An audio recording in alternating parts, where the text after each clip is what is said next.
Blog Talk Radio.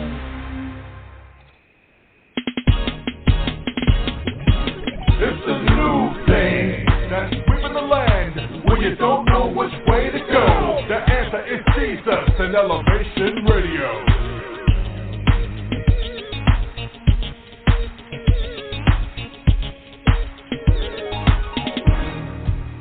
Oh, my goodness. God bless you. Welcome. This is Elevation Radio 1. And I'm your host, Pastor Steve, the Music Man Turner. And we thank you for taking the journey with us. This is the program that spotlights five people doing positive work while serving a positive God whose name is Jesus. And that's the way it sounds, especially on Holy Week. Listen, our topic today is unbelief. Oh, my goodness. Unbelief. Why do we doubt deliverance? Oh, my goodness. Meet Professor Ertha Harris. We'll be talking to her briefly. Mark chapter 9, verse 23 and 24. Reveals whose son is demon-possessed. At the appearance of Jesus, the crowd of which he is a part of gets excited. However, as Christ asks him certain questions about how long the boy has been attacked spiritually and physically, the father began to doubt Christ. He had brought out Christ to the disciples, but they could not heal him. Isn't that like us to be at the hospital and doubt the surgeon who was able to deliver us out of misery? Today we will introduce Professor, the urban Professor Ertha Harris, an intellectual strategist, and tactician who helped organize the Million Man March and other events, but does not get the respect and honor for her work of deliverance. About today, listen, listeners, get a pen and a pad because we're going to school. But first, before we go there, we got to go to the Queen. All hail the Queen, and that is my First Lady, beautiful Anna. Read that scripture, sweetheart. Yes. And straightway the father of the child cried out and said with tears, Lord, I believe, help by my unbelief. When Jesus saw that the people came running together, he rebuked and found the spirit, saying unto them, thy dumb and deaf spirit, I charge thee, come out of him and enter no more into him. All right. That's fantastic. Thank you, sweetheart. Let us go to our esteemed guest. Be careful now. I'm trying to be professional. Our esteemed, which is Professor Ertha Harris. How are you today? I am doing great, and it's always an honor when people call upon you. So I really appreciate you guys wanting to have me on the show. And I'm always excited. I think, like you said, why do we have all of these doubts and these disbeliefs? It's because, like they said, what is faith without work? We just got to do the work. People want to see more victories, and a lot of times we don't see what we need to see because we don't put the work into it. So I always tell people I don't have time, but I definitely know how to make time happen. So I'm glad to be amongst you guys. Glad to be part of the team. Glad to have you. Listen, it's around this time, Holy Week, that because of the unbelief of the Jews that Christ was the Savior, that they crucified him. And so I'm going to ask you, because of others' unbelief in your work, have you ever been crucified or felt like that? Oh, yes. But what I like about even the idea of the people that crucify you is for you to use that as a test of how strong you are. Because if you can, say like if your enemy is trying to kill you, you can really even stop your enemy without even killing your enemy just by giving that presence that don't even try it. For instance, if you look at Park Heights on one side of Park Heights, and then you look on the Park Heights on the other side, which where the Jews are, why don't the black people go over to the Jew side? Because they have this presence in their atmosphere. Even on that side of the street is, don't bring that stuff over here. You're not going to stand on the corner. You're not going to sell drugs.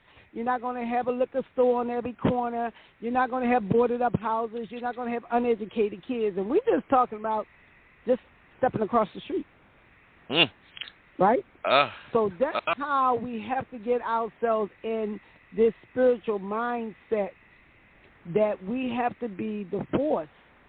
Not even like you said, have a gun in our hand, be, going over there beating somebody down or whatever, but just that force and that spirit of don't even try it. Well, when you speak of apartheid and the separation, matter of fact, the name is actually significant. Someone named it upper apartheid for the upper muckety mucks, and then you got lower apartheids for the black folks. And once a year, annually, the whole city, especially the Northwest District, is commissioned to move down the Parkway to protect the good white folk who come from all over the world for the Preakness. And so I asked Tessa Hill, former NAACP president when I was the head of the organization, what do you give to the people, apartheid, because money is flowing all over the place. And she says, well, wait, we give them trash cans. So you first, wow. But you would give the upper apartheid something different. Well, let me bring you some just thinking of that in a different way. So like you said, every year when the Preakness come, you got all this police out here and this, that, and the other, right? But guess what? They're not there to protect the Jew people. They're protecting the money, the wealth that is going to generate, because the Jew people have their own protection. If you go on that outside the street, you're going to see little cameras all on, little posts up there. You're going to see them riding around in their own cars. And this is on a daily basis. This is way before the Preakness stuff. So the Jew people know that our police department is not there to protect them because they have sense enough to create their own protection. Now, what they also know is that we live in a system in America that's about the dollar. So whenever you see basic police department, like our city police officers, it's never about the people. It's about the property and the dollar. That's why they only can come after somebody get killed. They're not stopping crime. They don't stop nobody from getting killed or whatever, but they'll come afterwards. We're going to call the police. So you have to look at that in that perspective. That brings a lot of money, and that's why you're going to see all of those police up there, because they want that money. And you're right. None of that money will generate into our communities, because the reason why it doesn't generate into our community is, like you said, we don't build our community on a strong foundation of faith. We build our community on a strong foundation of unclear who we are, unclear, like you said, of our real spirituality. We rather argue about religion than be focused that religion and God or the Creator, you don't even have to learn about that. You don't even have to read the Bible, because your life is your best teacher. If you want to see if God is really in existence, just live. And believe me, you will be calling on a power higher than yourself every day. And you ain't never read the Bible, but you be like, oh, Jesus, what the heck is going on? So they know we're not on a strong foundation, so that's why the inner city looks like it looks, because we have no real, like you said, faith or connection to our true creators. We have all of these blind distractions going around us. Everybody wants you to be born in this world, try to educate yourself to create money, wealth, go to school, get a good job, create this money. So then you don't have people really walking around with their everyday skills. Why we got boarded up house? Somebody should be over there right now with some creativity of how to unboard some of these boarded up houses. People should always be in the educational mindset. We put ourselves in schools and we say we're in the kindergarten, first grade, second grade, college, get a master's away. But we should always be learning. And if we put ourselves in that mindset, then maybe kids wouldn't think about going to school just because they have to meet some criteria or they have to be graded whether they're smart or not smart. and look at life that we all supposed to be enhancing and given the opportunity to utilize our gifts and talents for the betterment of, the world. You have kids out here going out just, making things happen. Like I would think they would even go and get one of these houses and start being creative of how they could renovate it or fix it up or whatever. But see, the mind is a tricky thing, so they don't let our kids think that way, so they'll want paperboarded up houses. Well, see, you're starting trouble, madam. I was trying to do a smooth program without this issue. But your mayor, not my mayor, your mayor is from Park Heights.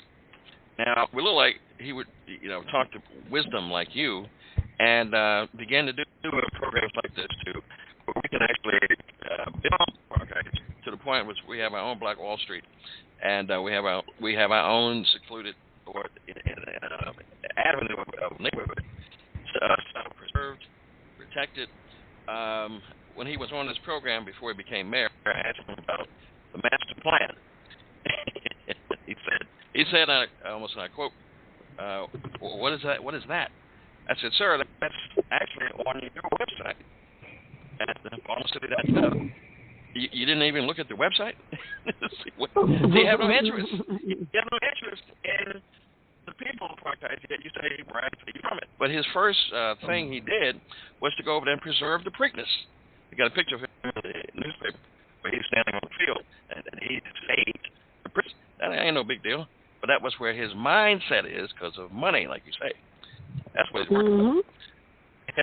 And also the people that put them in position. Remember, when you see people like city council, mayors, or whatever, they're put in position by people who have that agenda and need that particular person to carry out the agenda. So when we're doing this, we can't really look at Brandon Scott, because Brandon Scott is just an example of how weak we are, because we're not picking our own leadership. We're letting ourselves be weak, so they pick who they want to be in office. So if they had more people going to the polls than we had going to the polls, or they was able to market better than us, then we can't bring Brandon Scott. That's just like if you was playing a game and you mad because you lost, instead of getting your skills up. So when you get your skills up, you're not going to lose, because you're going to be able to get the ball in the basket. You're going to be able to hit that tennis ball over there. You're going to be able to do that golf. So we have to think in terms of when we see things, what part do we play in that not being whatever it is we want to happen. And the city of Baltimore is not organized politically. That's why we never really benefit from it politically. And when we start to benefit from it, they will take those leaders down just like they did with Kathy Pugh and Sheila Dixon and so many other people that once they thought they had a little bit of power, then they try to transfer that power over to helping some black person, and then they're going to come out and smack you. Oh, you being a little too uppity. Matter of fact, since you brought it up, it seems to be that black women, and not all, but many, are dealing with excessive sexism. They're not allowed to be in the boys' clubs. They're not allowed to have the respect. They're not allowed to get the movement going, what they want to do, because of some scared, insecure man's opinion. Have you ever dealt with that in your work here in the urban area? Of course, because like you said, the Creator, with you honoring your wife and calling her queen and calling us in a form where we're not competing against you, we're not better than you, we're not doing any of that. It's where society doesn't want to educate us. They always want black women to feel like they're stronger, they're more competitive. They present our black men in the form that they have to feel like they got to fight for their respect. So even when I was organizing the Million Man March, And because it was so highly organized and led by Minister Farrakhan, the Nation of Islam, if you study around that same time, in the Nation of Islam, Minister Farrakhan came out and really set a lot of his ministers down because he, too, realized that the men in the nation were not giving women the respect that they needed. And even now in the nation, they're letting more women be in the pastoral position because he, too, saw that they took his perception of men being militant and, you know, how the nation portrayed themselves. And then the way that the women were always pushed in the background in the nation, and I'm just saying image-wise, was that these women were very submissive to that group of men. So Minister Farrakhan, even when we were organizing, told the Baltimore local organizing committee, when we organizing, he needed to make sure that when they created chairs, that we had women. So that's how I sort of even got my position, because under John Wright, they had Lisa Mitchell. She was the co-chair originally of the Million Man March, and she stepped down, but they was looking for another woman, and I just happened, like you said, to be in that position. So over the years, I still see that organizing men are still standoffish when it comes to understanding how to put us in position. So, for instance, when I do the commemoration of the Million Man March every year, I don't have a lot of black men participation. But because I'm smart enough and wise enough and I'm patient enough, I do my due diligence. And why I'm just organizing it, I tell each individual man, and even including you, hey, remember, this is about your history. Forget about this ceremonial thing that I'm doing. You need to use my ceremonial thing, or you need to participate, because when your great-great-grandchildren read about it, you're not going to be in the picture. So this is just a tool that I want to help you use. You see what I'm saying? So you can start coming to the commemoration. Yeah, generational thinking. That's important. When is the event anyway? So check this out, and I want you to remember this. Okay. We make sure it's October the 16th. Don't care what day it falls on. That way, we want people to never forget that on October the 16th, just like you remember that you were born, and you think that's significant, you don't forget what date you was born, that we should never forget October the 16th. So October the 16th every year. And what we do as a commemoration type of ceremony, to start a story, we try to start as authentic as we can. So, like I said, you don't have to take my word back. We back. But when the sun came up on October the 16th, 1995, you saw a sea of men. So what we do to commemorate that, every October the 16th at Drew Hill Park, rain, hail, or shine, don't care if you never have the word, we meet. And we, at sunrise, we get out there around about 6:30 until the sunrise. And when the sun come up and we see the sea of people, because it's men and women at this time, a sea of people, we have people start reflecting, and, you know, of course, we start off with prayer, because that's how they started off. When the sun came up, it was prayer. So we start off with prayer. After we start off with prayer, some people come out of the circle, and they just, you know, tell about their experience. Meanwhile, we always think the best thing that you can do as a group of people, because, you know, like the Bible said, we need the fellowship.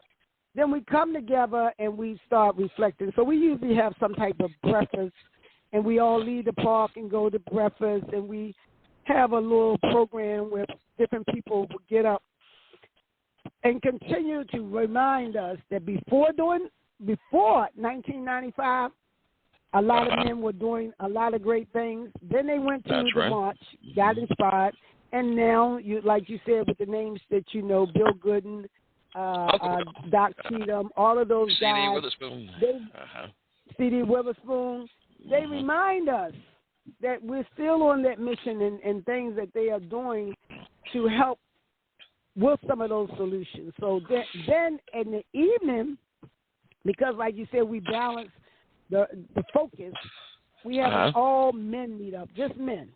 Y'all, you know, this year we had a professional guy that created a circle and just let men feel free to talk about themselves and, you know, what they needed and resources they needed just to feel good as black men, right? So it was very successful. So this year we probably have some keynote speakers. And usually before October the 16th, we have Zoom calls, and I'll give you that. They have Zoom calls, and they try to, you know, create some relationships and whatever among each other, catch up with what everybody's doing, so we can utilize that to add to what that picture is going to look like you said, when we're really creating this foundation. What does it look like? What even do our spiritual peace look like? Because we've been spiritual people from the beginning of time, but maybe the pastors and all the religious people need to come together to create a better movement of what that looks like for the people. Watch yourself now. You can't come together as pastors. Gotta bring them pastors together. You gotta bring them pastors together. When I was Captain P, I invited pastors for a pastoral prayer breakfast, and I came down. We weren't allowed to come in because we were activist pastors. So the other pastors were allowed to come in, and she was asking them for money to fund the after-school program. So I guess she didn't want me in there because I was going to ask, what did you do with the money they had? And so when you already purchased and bought, then you cannot work for the people because we're in pocket. Now, we've got a call here. A caller, are you there? 443-162.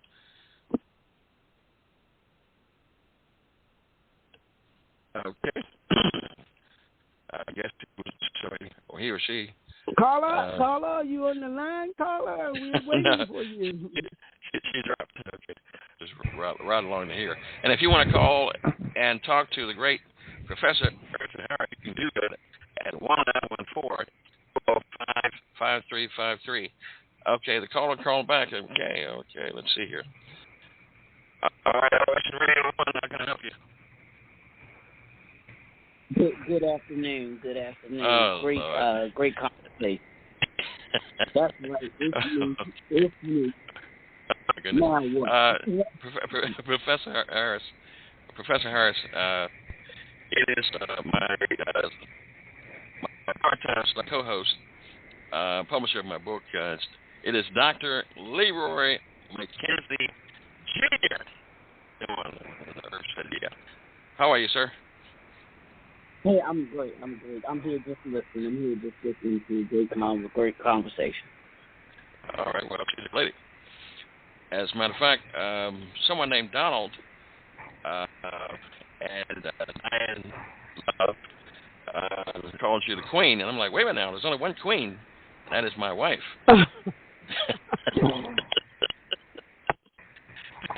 So we back and forth for a little while.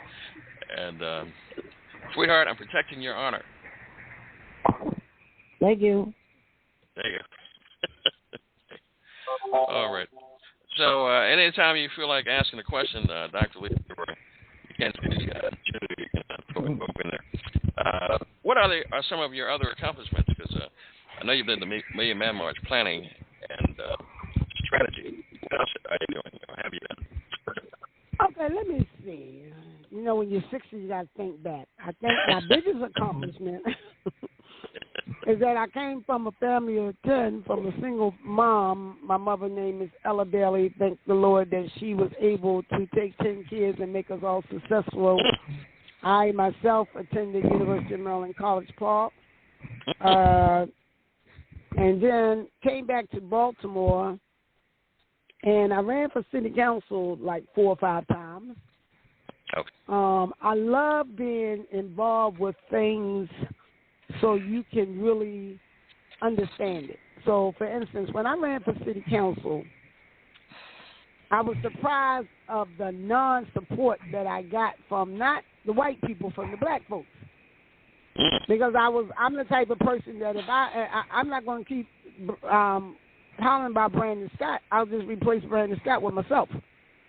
Because if we don't do that, then we can always be critical of people. Then you go down there and do a better job than Brandon Scott. So I don't believe also in just jumping into things. So the reason why I don't run for mayor is because I think we should be responsible to get the right information. So the city council for me is the low level of understanding politics. So I said, well, let me be a city council person because I want to see, why this man ain't helping me buy a house, educate my kid, and make me rich. Because if I bought my house, then basically city council is just down there making sure your property taxes don't go up, so they're not going to help you buy the house. When I'm educating my kids, I had to make sure that they fund that school because they're not going to educate my kids.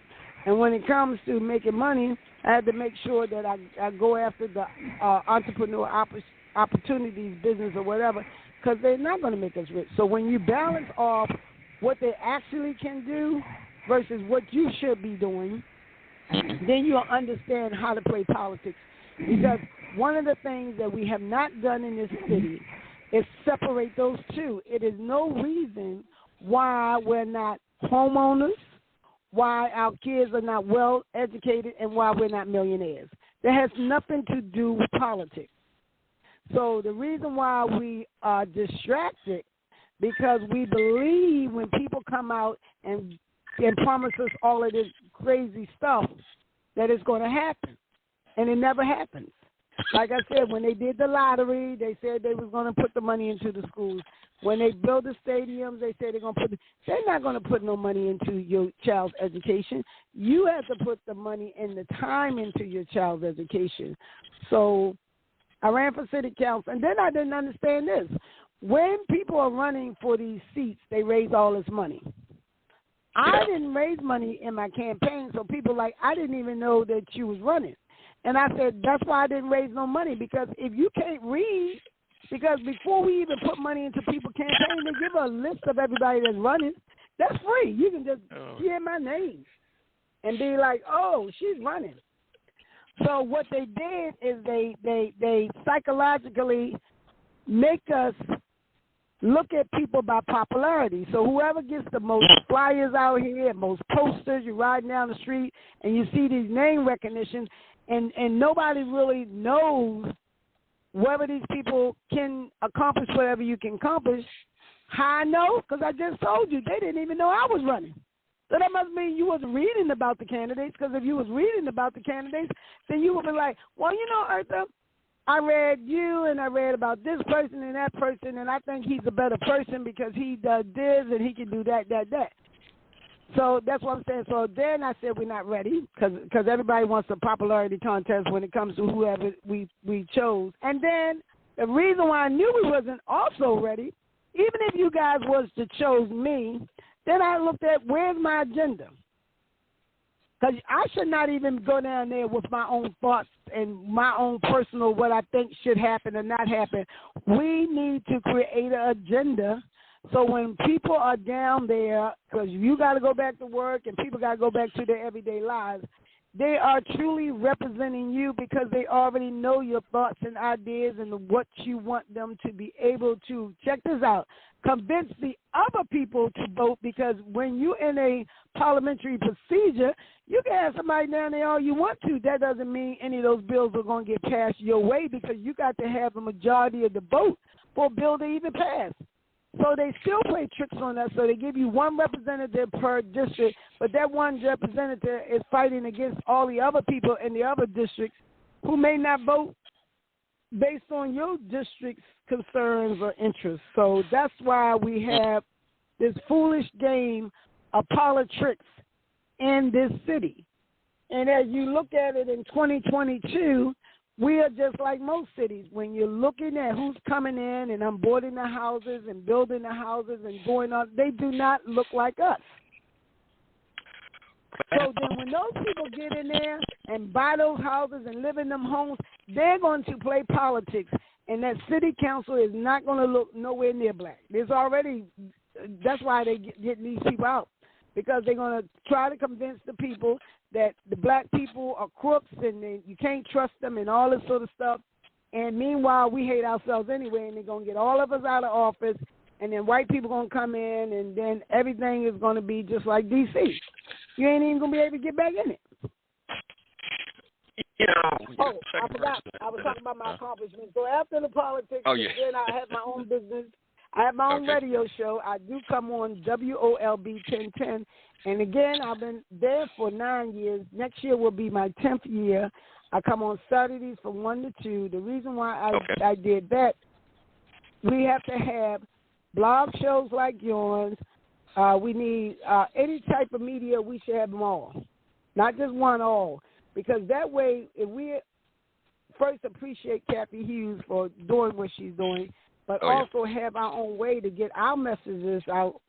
When we start the movement, we have to have all of these vehicles so we'll make sure that we're delivering the message so people can know how to get a solution out of all of these problems that we argue about. I also do events. Right now I'm doing games and karaoke down at one of these places because we have a lot of people who have businesses. So I was trying to be creative on how to support one of the business gentlemen named Derek Chase. So his place is called The Garage off of there, 6 East Lafayette and Charles Street. So I like games and I like karaoke, so we do that. And like I said, just being able to support people. There's a lot of people out here doing a lot of stuff, just like you're doing your blog show. We have to learn how do we fit in to other people's stuff so they can build and be able to be as successful as they can so we can use you as a powerful tool. So like you said, if this is something that we can get people to listen to, participate, get you more guests that can get their information out and get people connected, then we will be just as powerful as people watching Fox and all this other stuff that they're watching that really doesn't do anything for them. So, yeah, I got a lot going on. Now, I applaud you for your accomplishments. You just hurt me in a second because you said Fox, because I watch that religiously. But when they pick out who they think should be the mayor or whatever, that's usually them and the son. Somehow, farmer son. That's usually how it kind of goes because we're actually being brainwashed. Correct. Correct. And that thing started since birth. Since the day you're born, you're brainwashed. That's why, like you said, you have to even go to hospitals now to give birth because most people don't know how to do the doulas or have them birth at home or whatever. We totally, don't even know what that even looks like naturally anymore. So they institutionalize everything so they can keep control of it. Stamp you, give you a Social Security number, know your parents, know everything, know your blood type, know everything. And that's how they continue to keep the control. Just a number. Matter of fact, my celebrity co-host, I think he was born a midwife, Dr. McKenzie. Yep. Jr. He's very quiet. We got to go back to those. We got to go back to who's going to be doing the research. Where's our scientists? Where are the people who are supposed to be looking at all of these illnesses or all of these diseases that's out here that can come and give us some information that we feel is credible?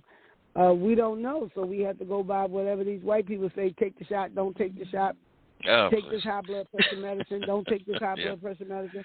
So everything that we do, we're not in a system of our own, so we have to debate with the system that we have. And that's how the Europeans rule through systems and fictions and referrals. Let me see here. I'm trying to share that. Okay. Who are some of the people you work with? Some of the famous people, because my co-host loves to name drop. Well, again, like I said, my most exciting experience was during the Million Man March. First, I met Reverend John Wright, who was president of the National Baptist Convention at that time in 1993, 4, 5. Great and man. that was interesting because I did not even know him. But he had a lot of great respect, and especially I guess because he was president of the National Convention, is what you look like, why so many Christians were involved or non-Muslim people were involved in the Million Man March, because of the convention having all of those ministers pretty much come together and sanction the Million Man March. So that gave him the relationship. Then it was odd, the gentleman Ben Chavis, I got to know him because when he was president of the NAACP, my sister was working there and she was the accounting for them, and she actually called me up because, like I said, I do events, and say, hey, Ben Chavis' wife would like to go out, but I don't know anywhere to go. So I told her I would call my sister. So I started hanging out with Ben Chavis' wife. Her name was Martha Chavis. So with that, I really kind of met Ben Chavis, but really didn't get involved with Ben Chavis until Ben Chavis got kicked out of the NAACP. So when he got kicked out of the NAACP, because I knew his wife and a couple of us, we came to his house because he wanted to go and get his stuff out of his office and all that sort of stuff. And I got to know him a little bit better. So he supposedly had gotten kicked out of the NAACP because he invited Minister Farrakhan.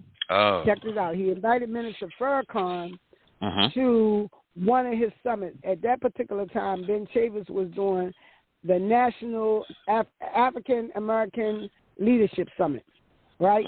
And he would go around to all of these different states and pull leaders together. And he invited Minister Farrakhan when he came here at Bethel's with Reverend Reed and all those guys, right? It was a powerful time. So before we knew it, he's kicked out. That's when I also found out that the NAACP was Jewish ran. I always thought the NAACP was black, but that's when I found out it was Jewish owned. So with them knowing that, to me, created a tighter relationship between Ben Chavis and Minister Farrakhan. And at that summit or whatever, some kind of conversation was when Farrakhan had let Ben Chavis know that was a vision or something that came to him, that we have 1 million men come to the mall, blah, blah, blah. So when they kicked Ben Chavis out of NAACP and Minister Farrakhan pulled Ben Chavis into his camp, because at one time Ben Chavis actually changed his last name because he joined the Nation of Islam. So that's a long story. So something happened where he got, I guess, kicked out, or he didn't want to be it no more, but he had joined this Nation of Islam.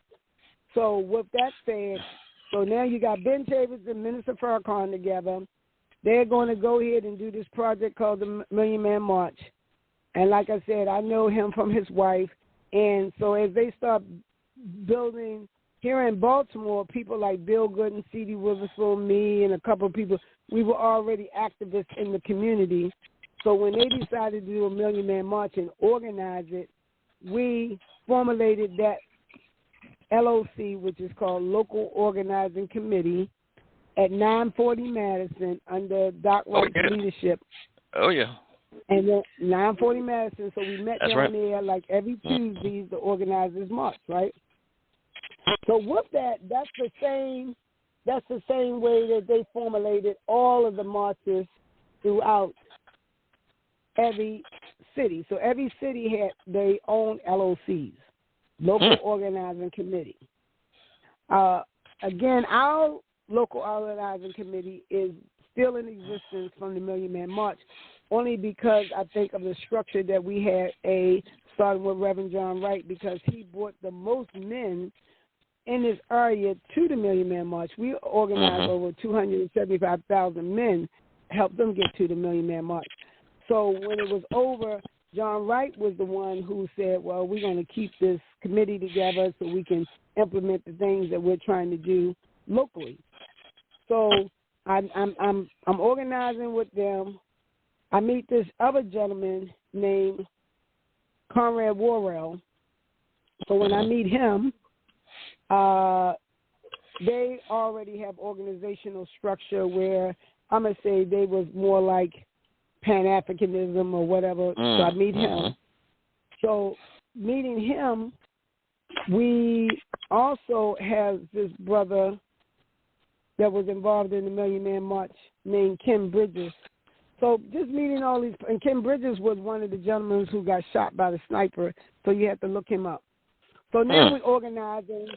I'm invited to sit down at the national table with the Million Man March underneath of the umbrella of Ben Chavis and Lou Andrews and all of them. So I'm going to 940 in Washington on K Street. So then after I was organizing the Million Man March, remember I told you I met his wife. His wife was named Martha Chavis. So Martha Chavis, she said, I'm going to do something for you that a lot of people would be envy about. I'm like, what do you mean? She said, I'm having Farrakhan at my house for dinner. I'm going to invite you. And I'm like, you going to invite me? She said, yeah. She said, don't tell nobody, but, Farrakhan going to come to my house for dinner. So then I went to her house, and that's when I met Farrakhan, even on a tighter personal basis, at dinner at Martha Chavis' house, right? So then after that, I'm getting a little bit more known. And even when the Million Man March was over and we was planning for the 10th year anniversary, which was called the Millions More Movement, the gentleman I met, Conrad Worrell, invited me to Chicago to be a part of that team to try to decide what we was going to do for the 10th year anniversary. And I had a meeting with all of them and Minister Farrakhan.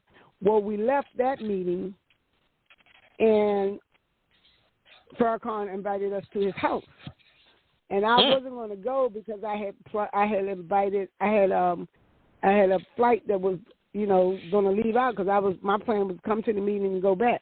So Farrakhan said himself, sister, could you change your flight? I said, I don't know. He said I'm gonna let my son call the airport. So Farrakhan's son called the airport. They changed my flight to a later time. So then I had the privilege of having dinner at Farrakhan's home, sitting at his table and eating dinner with him. So when I laid that, like I said, so that was my interactions with him off and on. Always did a lot of stuff with Ben Chavis after the Million Man March. He has come here, did several of our commemorations. So we moved into that category. So I'm proud to have known those men. But out of that, you remember the comedian named Paul Mooney? Yes. You ever heard of Paul Mooney? Yes, indeed. Well, great. I met his sons. He has twins. They're named Daryl and Dwayne Mooney. And they are about my age, 60-something, because their father actually had them when he was like 15, 16. So they've always been in what I call the conscious community. So I met them during the Million Man March, and we did a lot of stuff together, and we still do. But when their father died, they actually called me and asked me to do a tribute to their father, which I did here in Baltimore at a place called Magoobies. But in one of their jokes when they was doing this whole thing about their father, they sort of was like, my father did not die like a filthy rich person because of a lot of things. He was blackballed. So they start talking about wealth building strategies and how if we was going to do something in this system, that we have to also build our wealth in our own system. We have to have the money to buy the houses, build the schools, and stuff like that. So I got involved with them, and one of the platforms that I'm involved with them, I always wanted to understand how we do COVID. COVID. I don't know how we do cryptocurrency. I'm like a cold cryptocurrency. So I did get involved with them about cryptocurrency, and so far it's working for me. I went from putting $100 in to right now, and I got over $10,000. So we'll talk about that concept of how we need to focus on just using things like money, like relationships and stuff like that as tools that we need to build and rebuild our own systems. So, I'm just meeting a lot of interesting people as we start to move forward. Let me ask you this question, because this has been a intellectual, theological, philosophical, and sociological journey talking to the urban professor, Ertha Harris.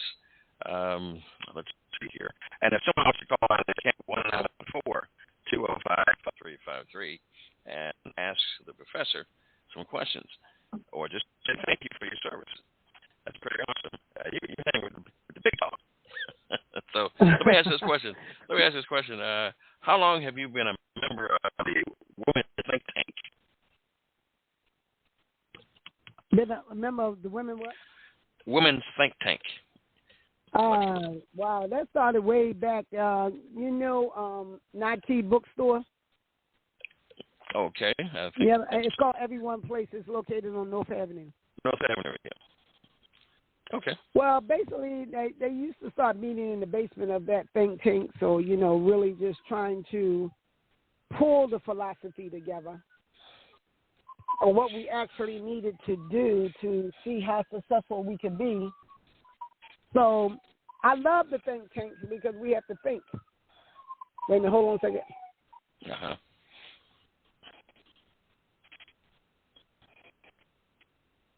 You got any questions, Dr. McKenzie? Sorry. Well, ambulance was coming by, so I didn't want y'all to hear all that noise. But what the key with the think tank is we have to be patient with each other's philosophy, because sometimes we get so angry that we don't think alike.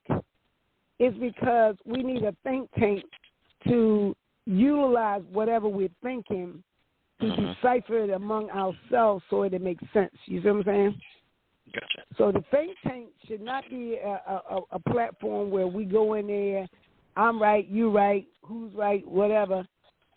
The think tank should be that we got to think of how do we create the solutions now that we understand the information. As you see, I didn't say understand the problem.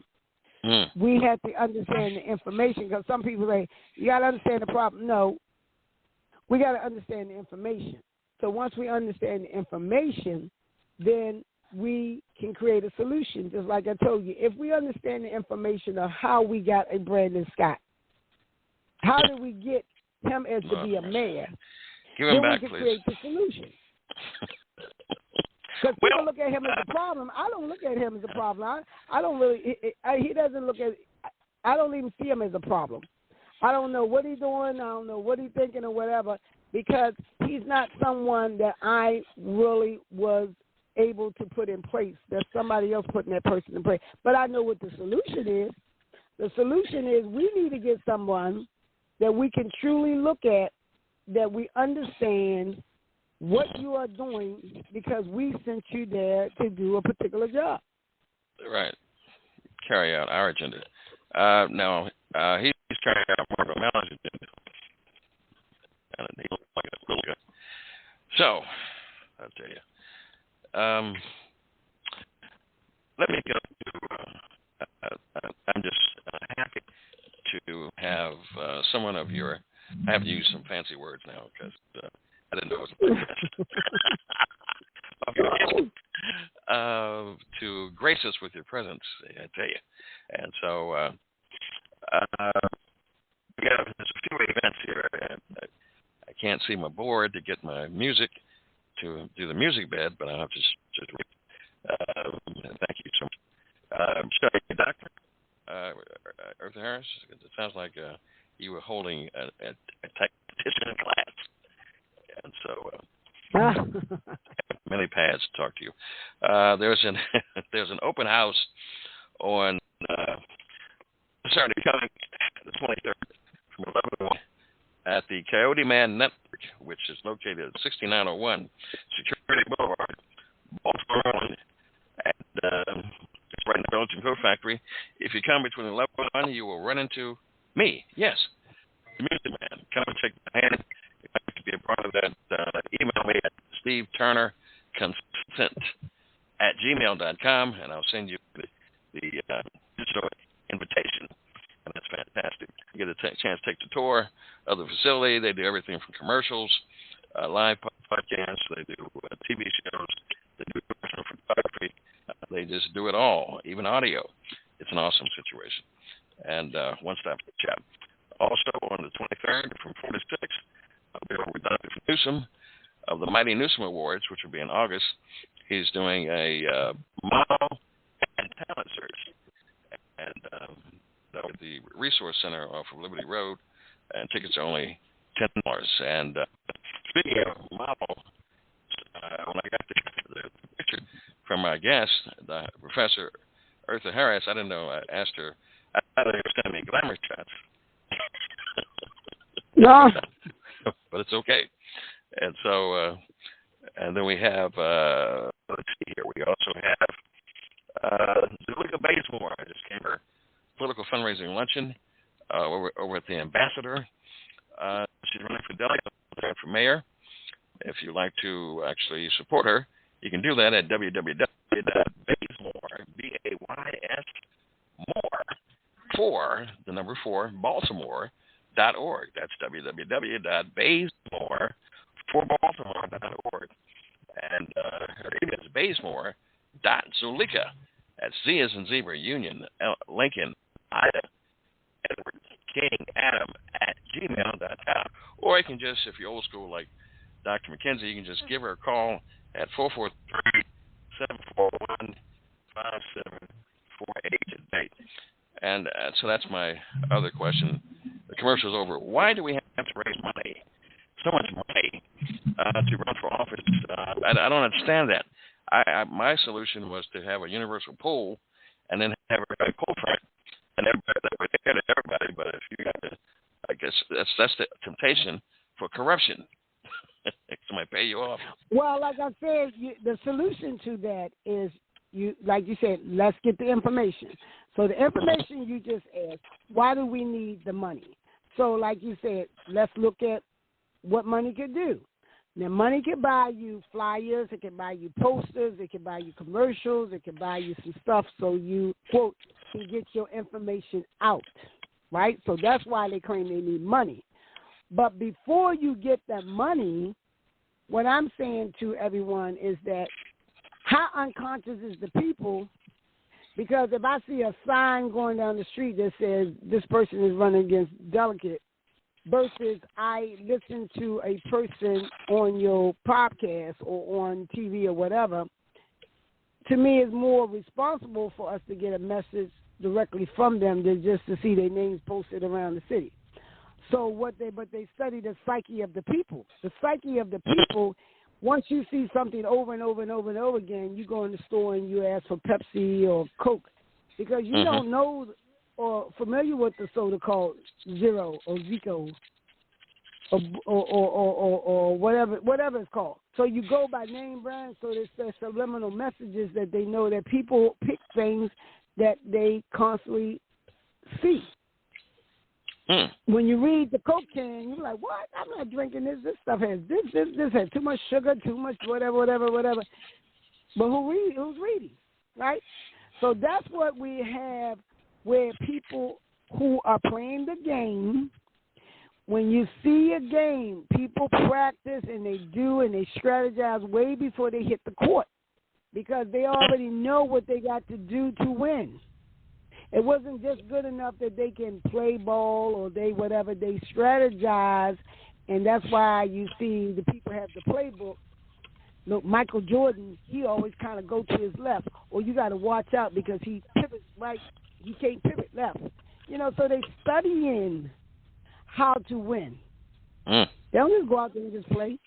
So we are not doing that. We're not saying, okay, if we're trying to win, whatever it is we're trying to do, what are we doing to study that to make sure that we got enough information against Michael Jordan to go out there and win? right? You don't know how tall he is. You don't know how heavy he is. You don't know his weaknesses. You don't know his strength. You don't know how he get upset, not upset. You don't know none of that stuff. You just gonna go out there and play that man because what? Because I'm gonna whoop his butt, but you ain't studied.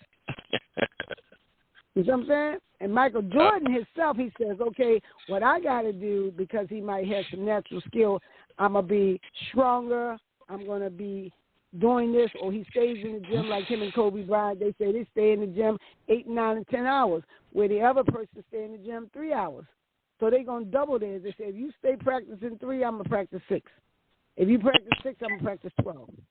See what I'm saying? So what a strategy of what are we doing once we get the information? So, like I said, I know Ms. Bazemore. People's like, oh, well, I thought you was a Democrat. Are you supporting Ms. Bazemore? I say, yeah. The strategy is that we should have somebody in here. We should have an independent, a Republican, a Democrat, a Libertarian, whatever you want. That's what they do. See, because we didn't see it that way. See, what happened, remember I told you, if we don't understand politics. See, politics, don't care what position they won, they knew that they were 100% for themselves, white people, don't care whether they're Democrat or Republican. Right? So when they was winning, because they had all these different parties, they saw the benefit of them as a whole, because each one of those people, don't care what position they were in, they saw themselves as a white person. So when they're making the policies and the laws or something, they make them so they can benefit. Right? So what they did is now they put us in a box to just use us as a pawn for themselves.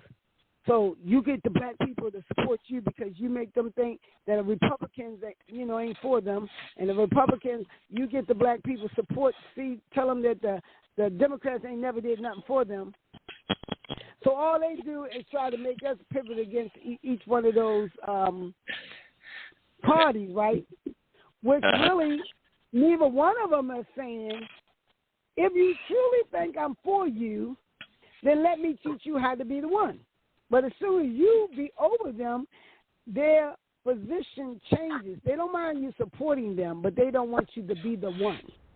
Splitting the vote. You see what I'm saying? So you ain't even splitting the vote. You ain't even splitting the vote because they already know white people vote 100% against for themselves.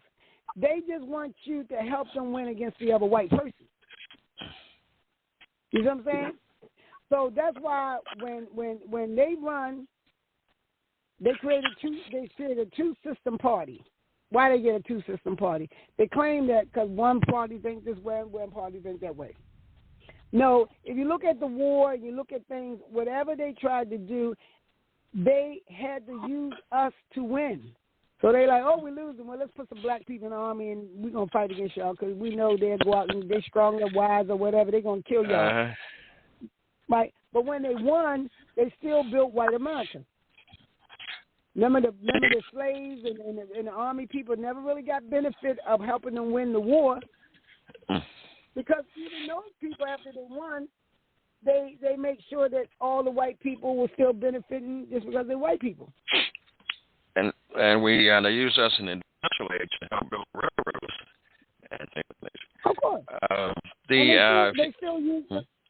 They still use us now. That's why I told you, if you look at the school system, they only want to educate our kids to get jobs because they're going to use us again. They're going to say, look, we are trying to put in the schools to educate your children to do what? Why my kid got to be educated to read, write, and do arithmetic just for them to tell me, well, mine, now I'm going to college because I can study this because I want to get a good job. And I can be in debt. So they the ones that created that institution, right? Yeah. Yeah. Why your child ain't waking up right now, Daddy? I'm going to go outside and I'm going to be an entrepreneur and I'm going to sell some Kool-Aid or I'm going to sell some tennis shoes or even though them selling weed or whatever they're trying to do. None of our children are waking up, actually going out there and saying, I'm going to hustle and try to figure out how to make some money. They're waiting for a job. So they can be actually the next Mark Zuckerberg. Right, because they children are free. They're not even the next Zuckerberg. There's people that they don't even tell you about, like, say, the Kardashians. They don't look for jobs. the Obama's kids. They're not going to look. Nobody kid that has a wealth creation around them are going to look for a job. They're going to be able to be as creative as they want to.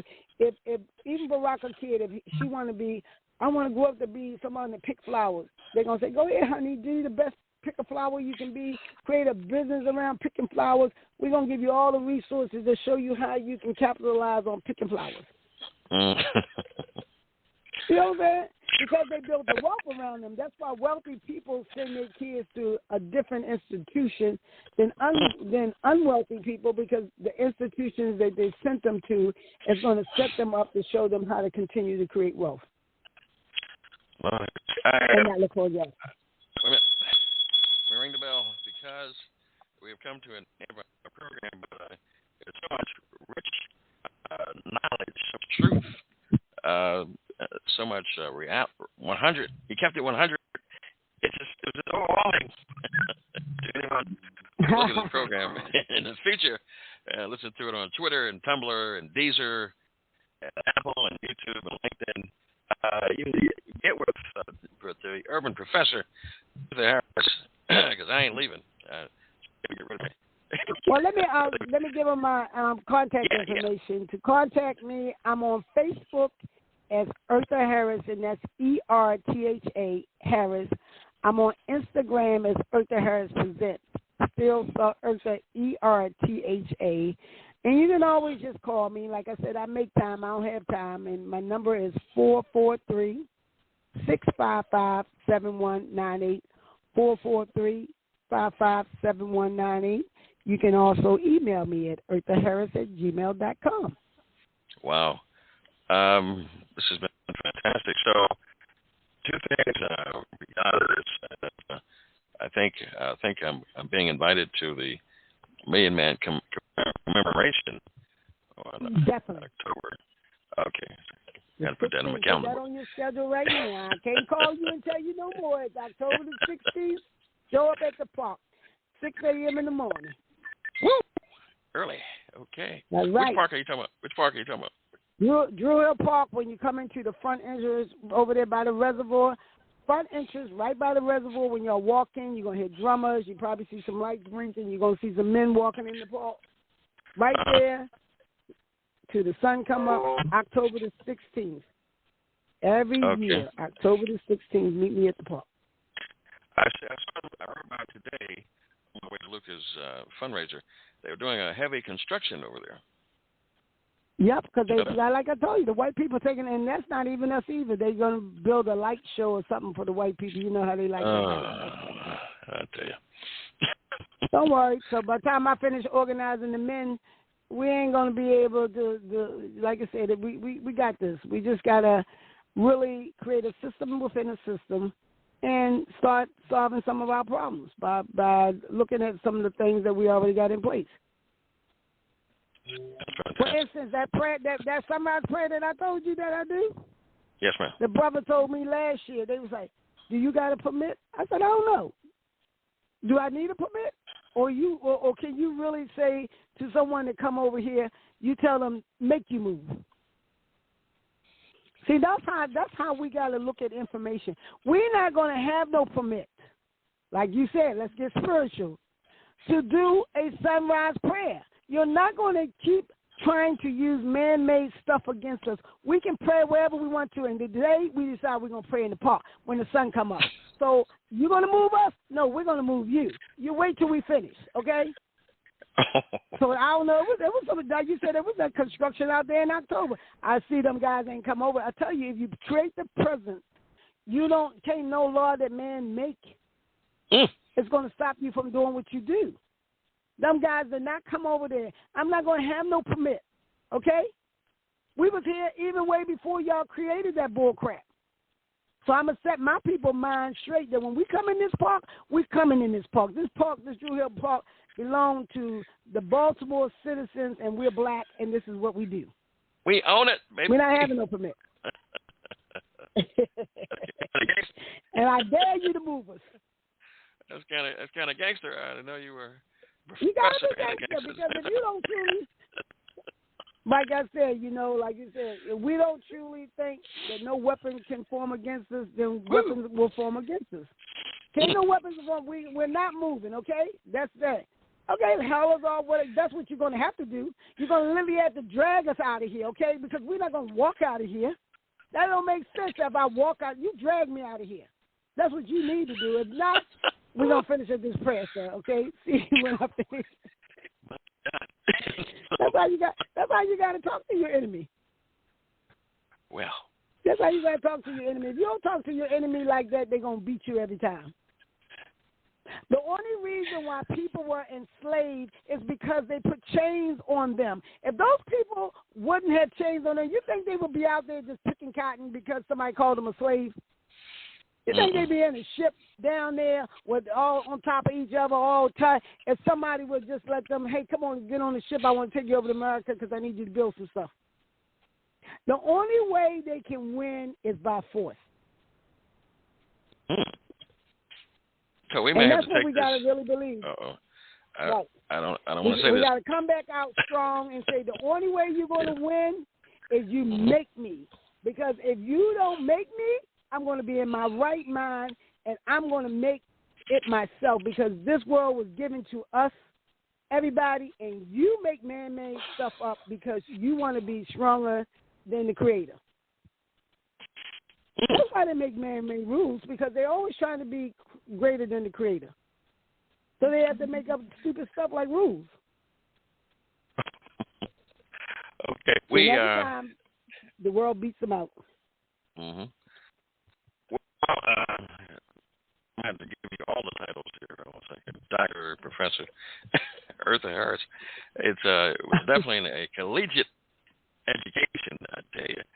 For anyone that's going to listen to this program, if you began to implement some of these things here and just have a belief in yourself, belief in God, belief in the talents of others who may have more talent, more concern, more gifts to do certain things, we should never doubt our deliverers.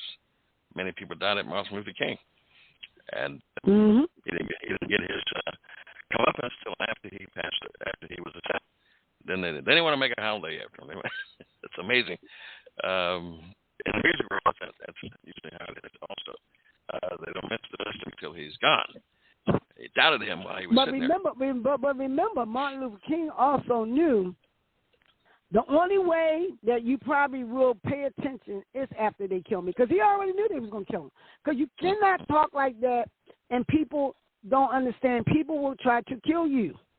Yeah. I talk like this, and I know people try to kill me too, but I'm smart enough and wise enough to beat them a little bit more. You see what I'm saying? All these people that they're coming after, they're going to come after you, because if we don't understand that we have to create beyond ourselves, go back to how they playing the game. Don't care if Kobe died in that plane crash. Don't care if Michael Jordan retired. They're still playing. We have to remind ourselves we always got to be grooming someone to take our place or to take a place. So they're looking at sports little kids when they're 5 and 6 and 7 years old. They become the next Kobe Bryant. They become the next Michael Jordan. So we have to. That's why we have to pay attention to our educational institutions. So we're grooming someone to take your place and my place. So they will still be playing the game, and they're going to play the game even better than we are. Because, like you said, you're talking to me from years of grooming of people who groomed me to be able to talk like this and be able to act like this, because they were like, Harry would say, wait till Ertha get up there in 2022. She's going to be talking better than me. She's going to free more people than me. Because she learned now, even building on my skills, these guys that's playing ball are playing way better than Michael Jordan, playing way better than those guys back in the day, because they're adding the other stuff. You got the one basketball player, he building his own schools and stuff. You got the other guy, he's coming out teaching reading. So you got all these guys that now they just don't make the money for their own personal wealth or their own recognition. Now they're building on those guys to say, now I can take this wealth and I can create that institution or that system to help more people be like me. Well, all righty. Okay. All right. Well, like I said, I thank you again for being on the show. We'll catch up with each other. So you're saying I'll be invited to your show? Huh? You saying I'll be invited to your show? That's fantastic. Oh yeah. I'm definitely. You know, and then I also, like I said, I'm gonna start talking about, you know, like you said, what men are really doing, so we can get a better perspective with that information on how we look at our men, especially our black men, and how we need to really pull a better system of support around what all of you guys are doing, so we can see a greater impact. Well, I'm very happy to have known you for some years. I just didn't know all this. So I apologize profusely for not giving you the honor and respect that I will be giving you from now on. So to any listener who's listening, the secret, believing in God is important, so you can have some character and some depth. The other secret is to honor and believe in the black woman that is actually being progressive, doing positive things. We should not be jealous of them, hate them because they may be a little smarter than you. You should embrace them because the scripture did say, a multitude of counselors, there is safety. And if it wasn't for the black woman, the church would be dead. Correct. All right. So we must leave out now. All right. I'll talk to you. I'll see you around. We give my shout out to Dr. McKenzie Jr. Do you have anything you want to say, sir? I'll just add this. This has been a great conversation, and hopefully the conversation will lead to not just meeting, but solutions and implementation, because that's the key. We can talk about it all day, we can meet all day, but until there is a plan put in place and then that plan is implemented, then it doesn't mean anything. And there are plenty of people that are planning, that I know of specifically, of everything that you all have talked about here. That planning is going on. And it's a matter of being a part of the implementation, being a part of those like-minded individuals that are looking to make a difference and actually move forward in it. We're in 2022. I've said this, it's building season, but in that building season, you've got to have the plan. The information is already there. We know what needs to be done. Having the plan together, having the plan, putting the plan together shouldn't take long, and then the implementation comes behind it so that you move strategically and you move in phases to be able to get things done. So I'll leave it at that. Well, thank you for your commentary, sir. All right. And for anyone else who's going to be listening to this program during this from now on, I just want you to do this for me. Keep your head up. Keep your head up. Keep your head up. God bless you. Listen Radio one moment. And on the 30th, we'll have three brothers, young men, who are saying it's difficult to find a good. And so the subject matter will be called Gorilla. Very controversial. They're going to be talking about what it's like today. God bless you, and take care. God bless you. Take care. Peace.